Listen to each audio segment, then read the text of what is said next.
ভালো আছেন? কাপড়টা পাইছিলেন?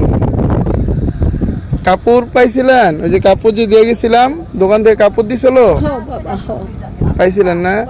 বাবা আপনার তো তুমি দিছ বাবা এই কাপড় দিয়া 3 দিন কিনছি। কিনতে এক মাথায় কইছি মা আমার কাপড়টা খুঁজছে একটু দিয়া দে। এই কাপড়টা আল্লাহ বাবা তোরে এই কাপড় কি লয়ে গেছে? কে নিচ্ছে বাবা দুনিয়ার মাইসে মাইসে সুন্দর আফসোস। এখনো কামের কাম করছে ইসেতে আপনি রাখছিলেন কই এটা? বাবা দিয়া দিছি 5-6 দিন কিনছি না। তার নতুন কাপড়ে একটা ইয়ে আছে না মা এর লেগে মাইসে দিচ্ছি কই মা গো আমার কাপড়টা একটু খুঁজছে একটু দিয়া দে।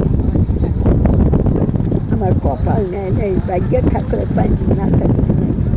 আল্লাহ তোমার দেব বাবা যদি আমার ভাগ্যে থাকে দেখেন ওইটা পান কিনা আপনি ওই যে বাবা আমি দোয়া করি কইছো যে পাইছি যাক দোয়া রাখেন। আর বাবা আমি দোয়াই করি আমি নেওয়াজ দোয়া করি এমনি দোয়া করি আল্লাহ তোমরা জানে মানে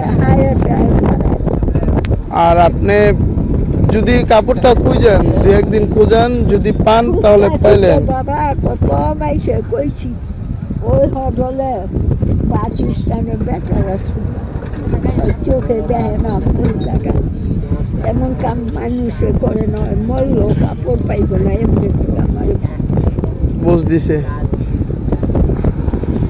বাবা আমার ভাগ্য নাই। আচ্ছা ভাগ্য না থাকলে আবার ভাগ্য হইতেও পারে। হ্যাঁ এটা আমার ভাগ্য ভাগ্যে নাই আবার ভাগ্য হইতেও পারে। দোয়া চাই ঠিক আছে? আমি দোয়াই করি বাবা দোয়া চাই দোয়া রাখেন। তাই আমি আবার যদি সময় পাই ঘাটে যদি আসি ইনশাল্লাহ আপনার জন্য আরেকটা কাপড় আমি নিয়ে আসবো। হইলো বাবা না ঠিক আছে খেলা তো যাও যাই। বাবা আল্লাহ তোমার আল্লাহ তোমার কিছুদিন আগে একটি কাপড় দিয়েছিলাম। এই খালাম্মার কাপড় নাই, কারণ দেখাইছিল যে গায়ে যে কাপড়টা ছিল সেই কাপড়টা ছিঁড়া। তো আপনারা অনেকে দেখেছেন। আজ আসলাম উপস্থিত ক্ষেত্রে, তখন আমি যদিও সময় পাইনি একজনের জিম্মায় রেখে গিয়েছিলাম কাপড়টি। পরবর্তীতে সে তার দায়িত্ব অনুযায়ী কাপড়টি দিয়ে দিয়েছিল। এখন এই খালাম্মায় কাপড়টি পাওয়ার পর কয়েকদিন পরছে, পরার পর্যায়ে যখন ধুলাবালো লাগছে কাপড়টি ধুয়া রোদে দিয়েছে। এই রোদ থেকে কে যেন নিয়ে নিয়েছেন বলতে পারে।